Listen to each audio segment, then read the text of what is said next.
बलबाग बयाई है संभल के, हरिजू हरि मंदर आवगे। बलबाग बयाई है संभल के, हरिजू हरि मंदिर आवगे। पवित्र धरा संभल का भाग्य बहुत बड़ा है, जहां साक्षात जगन नारायण भगवान श्री हरि हर मंदिर में पधारेंगे, जहां कल्कि का अवतार होगा। आइए उसी कल्कि अवतार में रमण करते हैं, जिसकी गौरव गाथा अनादि काल में ऋषियों ने वर्णित की है, भविष्य के रूप में वर्णित करके कहा है कि पवित्र भारत भूमि के संबल ग्राम में विष्णु यश ब्राह्मण के घर भगवान कल्कि का प्राकट्य होगा, जिससे असुरों का संहार हो सके और देवीय शक्तियां पुनः पुष्ट हो सके। आइए उस पवित्र भूमि के गुणानुवाद में मन को लगाते हुए उस पौराणिक साहित्य की वंदना करते हैं, उन भगवान विष्णु की वंदना करते हैं जो कल्कि धाम में प्रकट होने जा रहे हैं। पाप समूह विनाशन को कल्कि अवतार कहावगे। पाप समूह विनाशन को कल्कि अवतार कहावगे। तुर कच्छ तुरंग सपाच बड़ो, करि काट कृपान खपावगे। करि काट कृपान खपावगे। निक से जिम के हरि पर्वत दे, निक से जिम के हरि पर्वत दे, तस शोभ दिवालय पावगे। बलभाग बया यह संभल के, हरिजू हरि मंदिर आवगे। बलभाग बया यह संभल के, हरिजू हरि मंदिर आवगे। कैसे हरि आएंगे? रूप अनूप स्वरूप महा, लख देव अदेव लजावगे। रूप अनूप स्वरूप महा, लख देव अदेव लजावगे। अरि मारी सुधार के ठार गणे बहुरो, कलि धर्म चलावगे। सब साध उदार लहे कर दे, दुख आचन लागन पावगे। बलभाग बया इस संभल के, हरिजू हरि मंदिर आवगे। बलभाग बया यह संभल के, हरिजू हरि मंदिर आवगे। बलभाग बया यह संभल के, हरिजू हरि मंदिर आवगे। यदि हमने इतना सा भी धारण कर लिया कि संबल भूमि के भाग बड़े हैं, भले हैं, जहां साक्षात जगन नारायण भगवान विष्णु अपना दशम अवतार कल्कि भगवान के रूप में लेकर आएंगे, तो हमें मानकर चलो कि एक भविष्य को धारण कर लेंगे। वो परम पुरुष ऐसा उपाय करेंगे, स्वयं प्रकट होंगे। किस लिए प्रकट होंगे? दीनों के उद्धार के लिए प्रकट होंगे, दीनों का उद्धार करेंगे। आप प्रकट वे आई दीन रक्षा के कारण, दीन रक्षा के कारण। दूसरा, धरती का बोझ उतारने के लिए प्रकट होंगे। कलयुग के अंत में और सतयुग के प्रारंभ की वेला में प्रकट होंगे। ऐसी लीलाएं करेंगे वे अवतारी पुरुष कि असुरों का नाश कर देंगे, पापों का नाश करने के लिए अवतार लेंगे। अब देखो भगवान के अवतार के उद्देश्य क्या है। जिस प्रकार मर्यादा पुरुषोत्तम भगवान राम के अवतार के समय घोषणा की थी बाबा तुलसीदास जी ने, विप्रधेनु सुर संत हित लीन मनुज अवतार, निज इच्छा निर्मित तनु माया गुण गोपर, सियावर रामचंद्र शंकर हरि ओम। गोद्विज धेनु देवहितकारी, कृपा सिंधु मानसुतन धारी। गाय के लिए, समाज के लिए, संतों के लिए भगवान ने अवतार लिया है। ठीक वैसे ही किसकी प्रार्थना पर भगवान ने अवतार लिया था? सब देवताओं ने जाकर कहा था, जय जय सूर्यनायक, जन सुखदायक, प्रणत पाल भगवंता। गोद्विज हितकारी, जय असुरारी, सिंधु सुता प्रियकंता। ओ रामा सिंधु सुता प्रियकंता। हे राम, अत्यधिक कष्ट बढ़ चुका है। रावण और उसके साथी राक्षसों के भार से पृथ्वी पीड़ित हो चुकी है। राम, आप देवताओं के स्वामी हो। जय जय सुरनायक, जन सुखदायक हो, जनता को सुख देने वाले हो। हे भगवान, प्रकट हो जाओ। आप शरणागत की रक्षा करने वाले हो, प्रकट हो जाओ। प्रणत पाल भगवंता हो। आप गोद्विज हितकारी हो, असुरों के संहार को प्रकट हो जाओ। अरे महाराज, आप भगवती लक्ष्मी के प्रिय पति भगवान विष्णु हो, प्रकट हो जाओ। इतना पुकारने पर भी नारायण प्रकट नहीं हुए। तब उन्होंने कहा, जेहि दीन पियारे, वेद पुकारे, द्रवहु सो श्री भगवाना। जिनको दीन सबसे प्रिय है, दीन वत्सल जो भगवान का गुण है, वो भगवान प्रकट हो जाओ। यही कनकी भगवान का गुण है। यही दीन पियारे, वेद पुकारे। पुकार पुकार कर वैदिक साहित्य कहता है उन्हें दीन ही प्रिय है। इसीलिए तो जब भगवती जानकी अशोक वाटिका में थी तो उन्होंने ये नहीं कहा कि हे दशरथ नंदन, हे रघुकुल नंदन, हे भगवान राम आ जाओ, बल्कि एक ही बात कही थी, दीन दयाल विरुद्ध संभारी,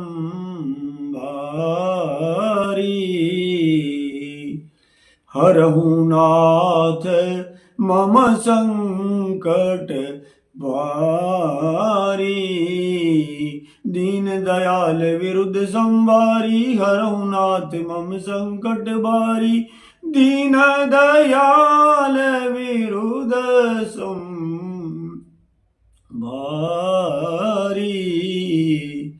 हरहु नाथ मम संकट भारी।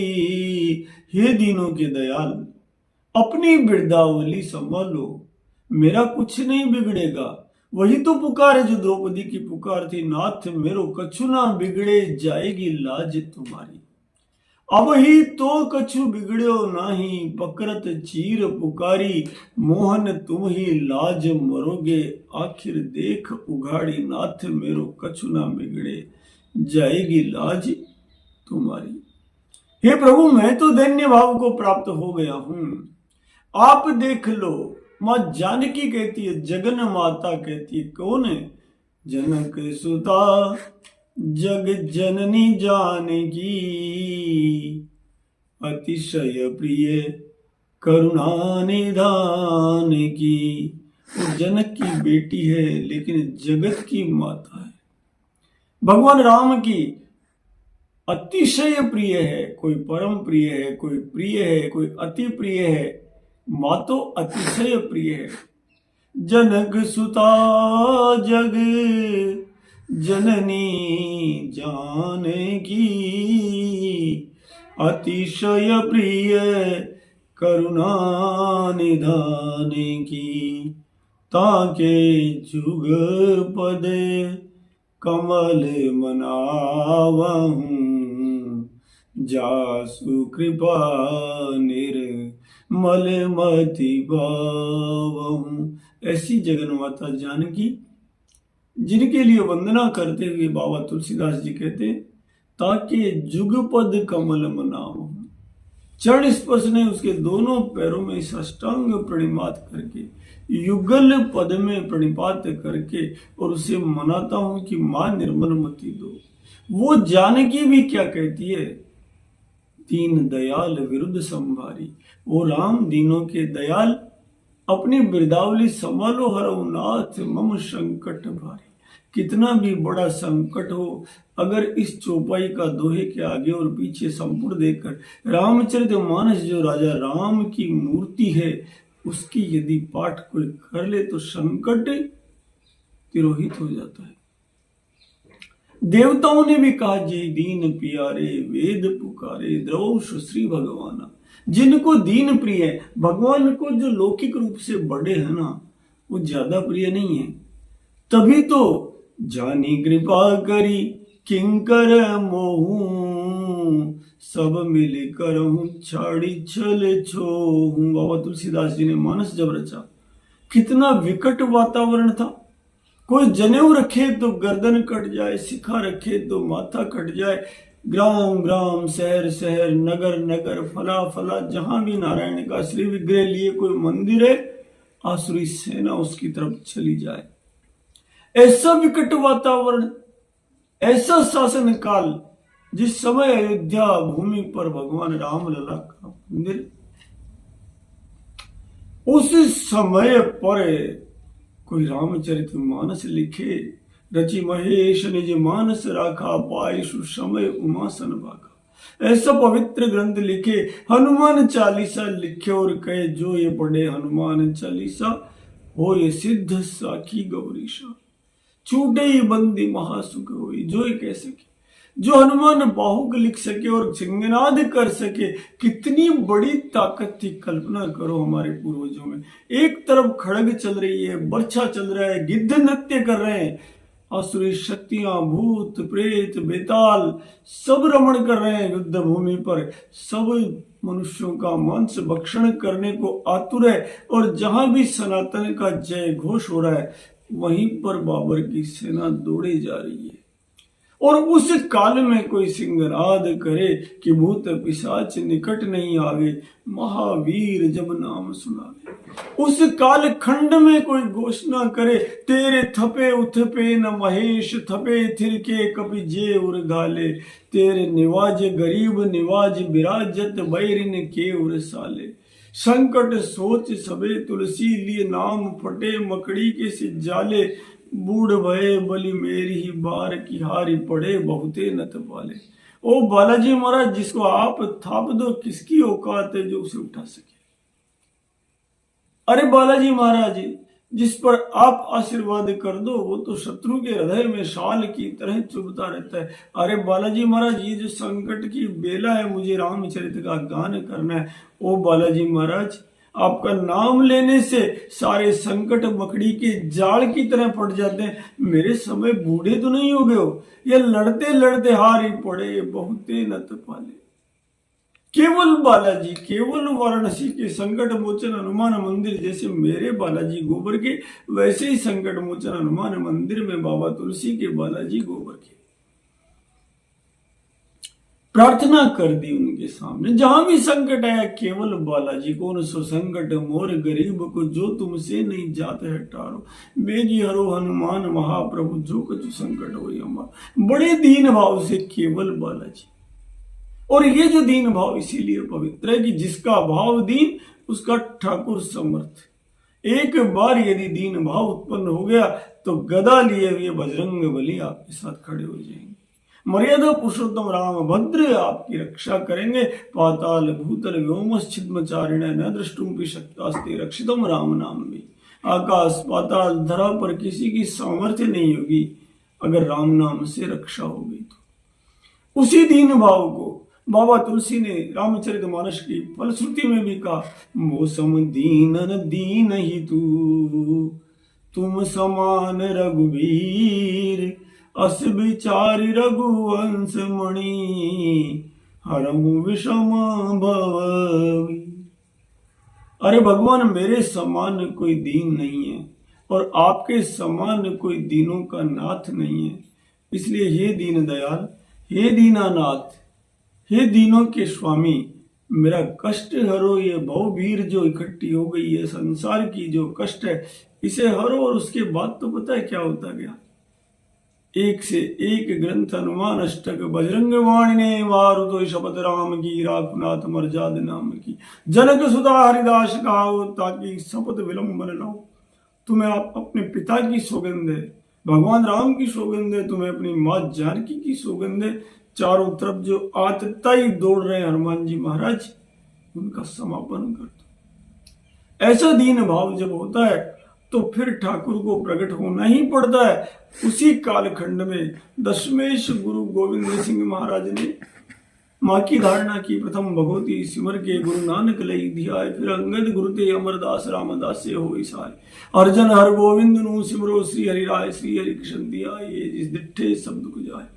तेग बहादुर सिमर ये घर नवनिधि आवे, धाय सब थाई होई सहाय।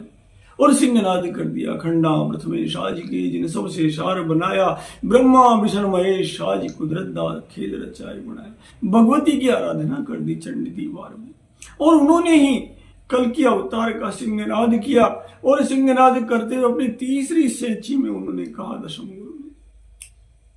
दशम ग्रंथ की तीसरी सेंची में उन्होंने कहा कि सुनो, जब कष्ट आएगा तब भगवान अवतार लेंगे। कैसे लेंगे?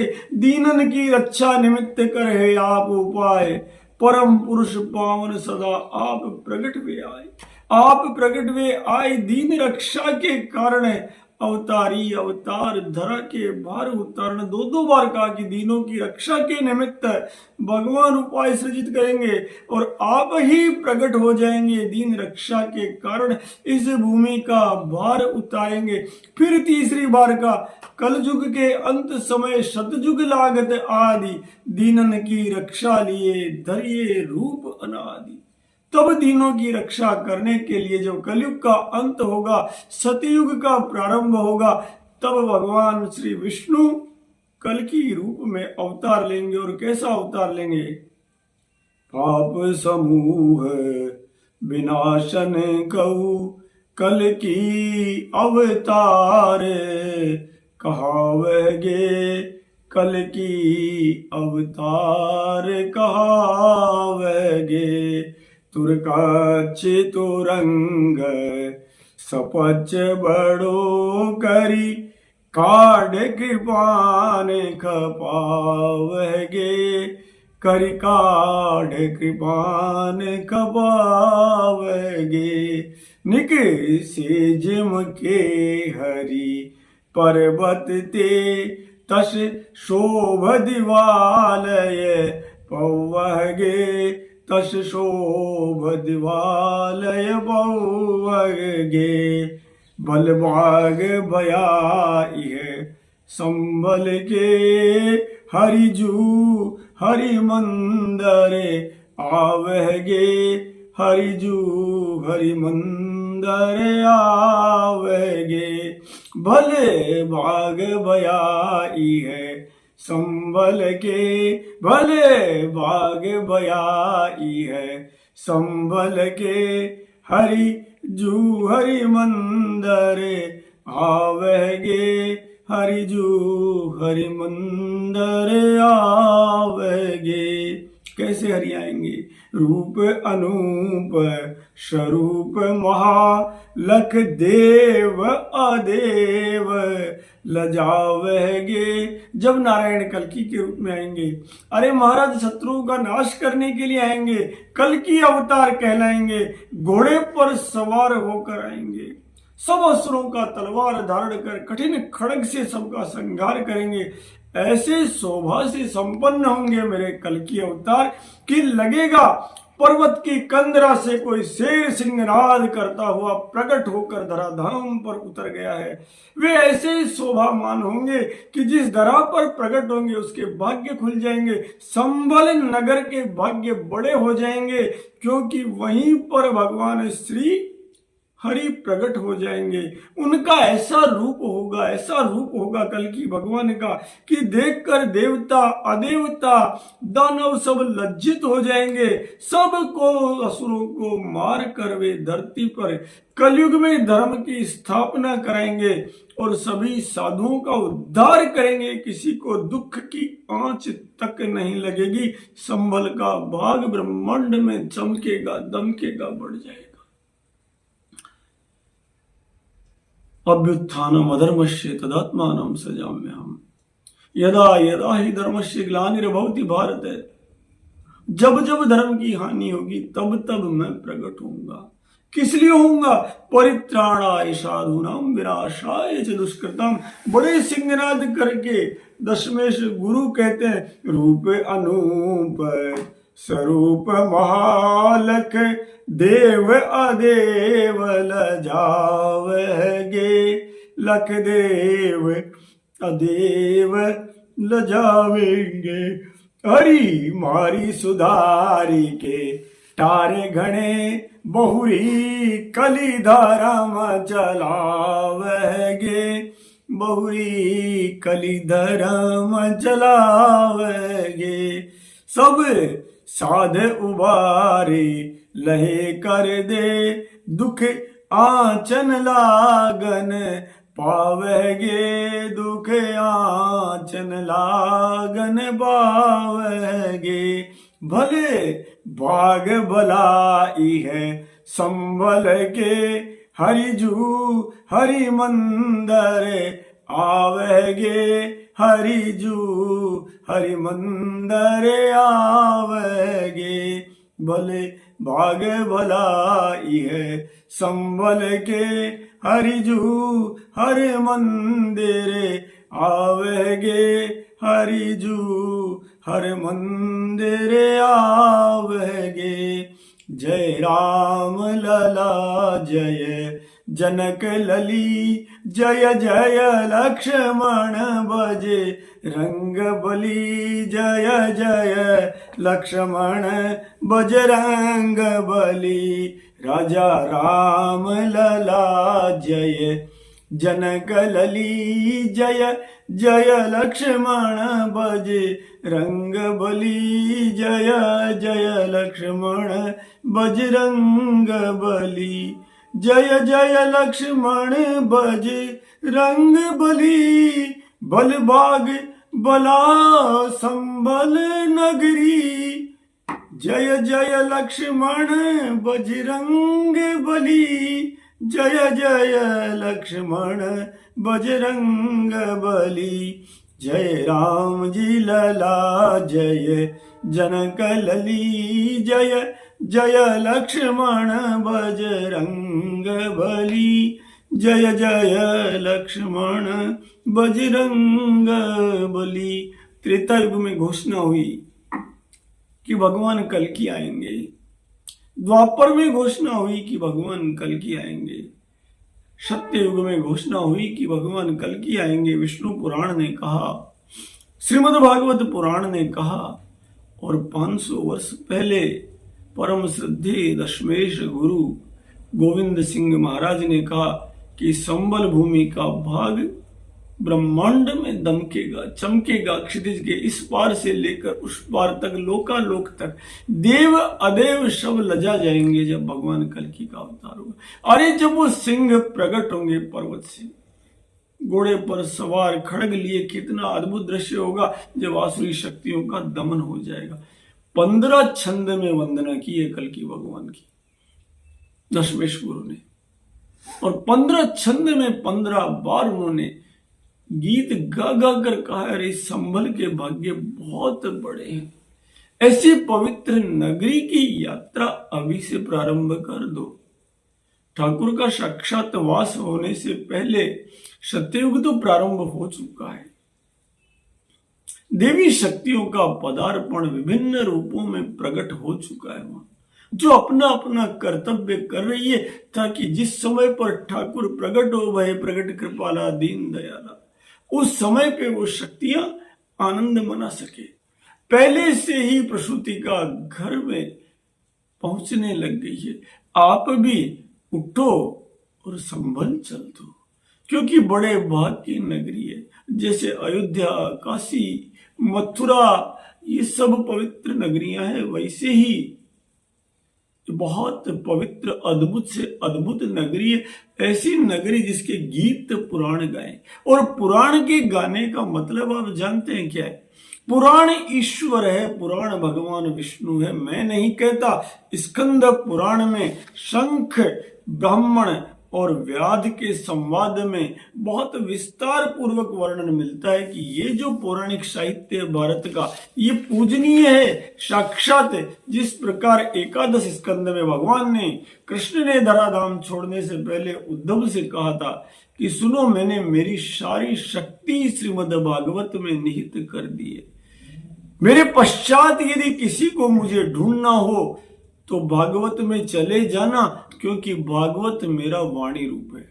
और इसी प्रकार मर्यादा पुरुषोत्तम श्री राम की सारी शक्ति रामचरित मानस में निहित है। जिसने कौन राम नाम हूं की चर्चा चलाओ तो, जो पे यह रामायण तुलसी ने गाओ तो। कौन थे तुलसी? कभी चर्चा करूंगा। संसार असार के पार को सगुण रूप नवका दियो।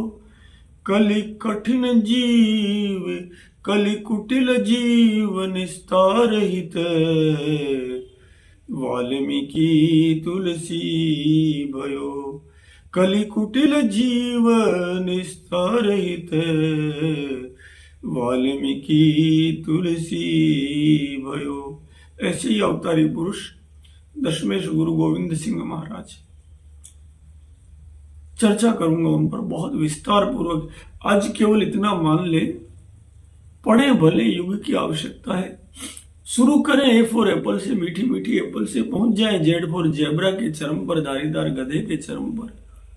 गधा भी नहीं, घोड़ा भी नहीं। भूलते जाएं, हीनता महसूस करें, उसे शुद्ध विशुद्ध परमात्मा की वाणी पर, जो ऐसे अज्ञानी से प्रवेश कराती और जैसे ज्ञानी की पूर्ण पराकाष्ठा प्रदान कर दे। मानस भी तो यही कहती है, वर्णानाम अर्थ संज्ञानाम रसानाम छंद शाम्पी मंगलानाम च कर्तारो वंदे वाणी विनायको। पहली वंदना शारदा की, उल्टा क्रम बना देते हैं बाबा तुलसीदास जैसे विद्वत पुरुष।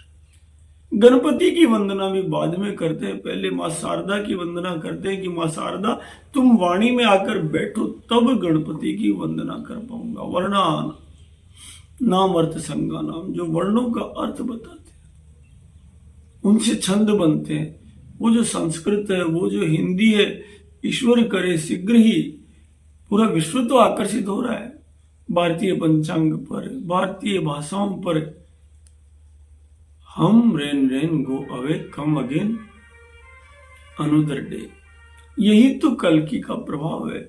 हमारे पूर्वजों ने जिनको गाय का रुंड करके खा जाने के कारण आतताई गुरुंड कहा, आज उन गुरुंडों का ज्ञान पूरी धरती पर गूंज रहा है। पढ़ते समय पढ़ते हैं, आश्चर्य होता है। जहां सर्वे भवन्तु सुखीन के देश में सर्वाइवल ऑफ फिटेस्ट पढ़ते हैं, सर्वोत्तम की उत्तर जीविता पढ़ते हैं। अरे भले आदमियों, 10-20 लाख प्रकार के जीव जंतु मनुष्य पक्षी तो हमारे सामने है। अगर फिटेस्ट कोई जीना होता तो केवल अमीबा जीता, फाइलम प्रोटोजोआ का जीव, क्योंकि वो अजर हमारे, बाकी सब तो मर जाते। और मनुष्य तो फिटेस्ट है ही नहीं। सर्दी में कंबल चाहिए, गर्मी में एसी चाहिए, बरसात में छाता चाहिए, 3 फुट की, 4 फुट की, 10 फुट की छलांग मारने की कैपेसिटी है। कहां फिटेस्ट है, लेकिन पड़ गए उनको। इसलिए मूल तत्व पर जाने का माध्यम कल्कि अवतार बनेगा, हमारा पौराणिक साहित्य बनेगा। जिस समय हम पौराणिक साहित्य को पढ़ेंगे तो हमें पता लगेगा श्रीमद् भागवत के 3 स्कंद से ही कि परमाणु की खोज डाल्टन ने नहीं, हमारे परम श्रद्धेय वेद व्यास जी महाराज ने की थी। और उन्होंने परमाणु के साथ परम महान की खोज भी की थी, जो अभी तक भी विज्ञान को प्राप्त नहीं है। और वो सब मां गायत्री के जप से प्राप्त हुआ था, न कि किसी सेब के पेड़ से गिरने से प्राप्त हुआ था। इसलिए ये जो कलयुग का प्रभाव है, जहां राजा कालस्य कारणम।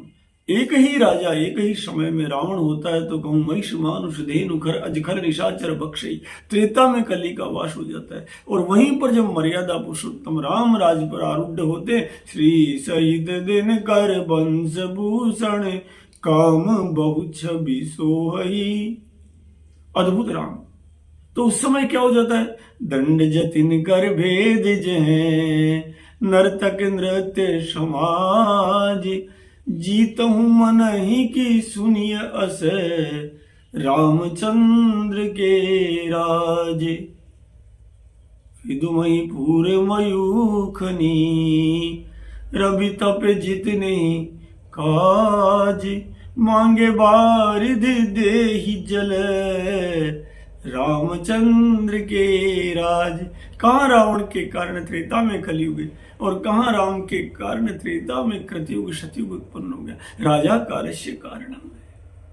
और इसीलिए मैं कहता हूं आपको तिथि मिति सहित बताऊंगा कि कब ये परिवर्तन भारत भूमि से विश्व को आलोकित करने के लिए प्रकट हुआ और कब कलयुग में कृतयुग की स्थापना का मार्ग प्रशस्त हुआ। लेकिन उसके लिए आपको प्रारंभिक रूप से उस पौराणिक साहित्य में, उस वैदिक साहित्य में रमण करना होगा, क्योंकि वो वैदिक साहित्य सृष्टि के उपचार का माध्यम है। सृष्टि वेदोपचार जायते, वो गणतंत्र का विधान है। हरिओम गणनात्वा गणपति गुम्मवामहे करते हैं, वो गणतंत्र का विधान है। और इसीलिए भगवान विष्णु के स्वरूप का विवेचन जब मेरी स्कंद पुराण करती है वैष्णव खंड वैशाख मास महात्म्य में, तब कहती है सुनो, ये जो भगवान विष्णु है ये भागवत धर्म के लिए निरूपण करते हैं, प्रश्न करते हैं व्याद भगवान शंख नामक ब्राह्मण से कि महाराज ये तो बताओ ये विष्णु भगवान कैसे करते हैं, ये विष्णु भगवान कैसे हैं,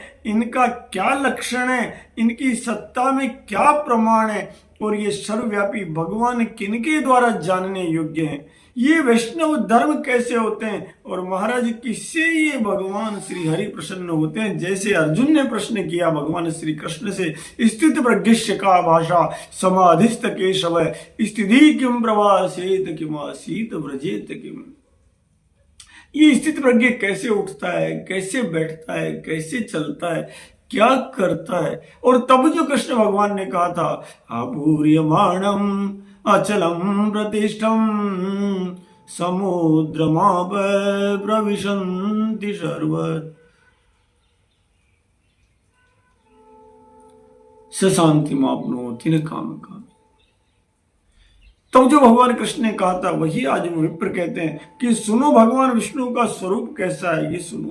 अरे भगवान विष्णु समस्त शक्तियों के आश्रय हैं, संपूर्ण गुणों की निधि है, सबके ईश्वर बताए गए, वे निर्गुण है, निष्कल है और निरंतर अनंत है। सत्य चित्त और आनंद ही उनका स्वरूप है। सचिदानंद रूपाय विश्वोत्पत्त्यादि हेतवे तापत्रय विनाशाय श्री कृष्णाय वयम नुमः।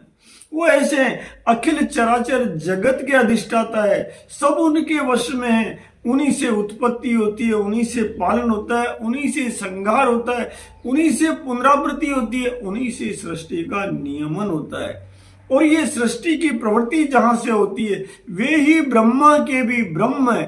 पर ब्रह्म सर्वव्यापी ब्रह्म जगन नारायण भगवान श्री हरि विष्णु है। वे कैसे हैं? शांतम शाश्वतम, शांत है और शाश्वत भी है, मर्यादा पुरुषोत्तम राम की तरह।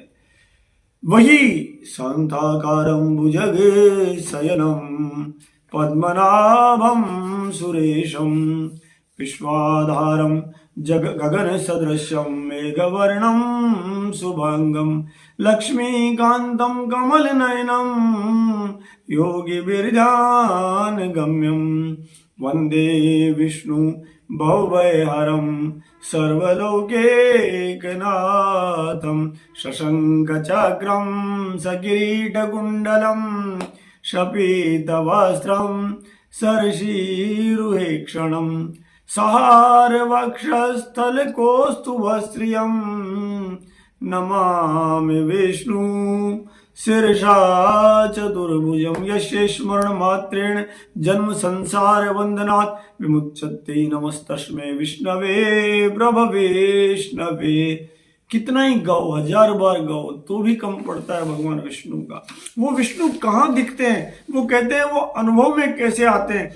हमारे वेद, हमारे शास्त्र, हमारी स्मृतियां, हमारे पुराण, हमारा इतिहास, हमारा पंचरात्र और हमारा महाभारत, ये सब के सब भगवान श्री विष्णु के स्वरूप है।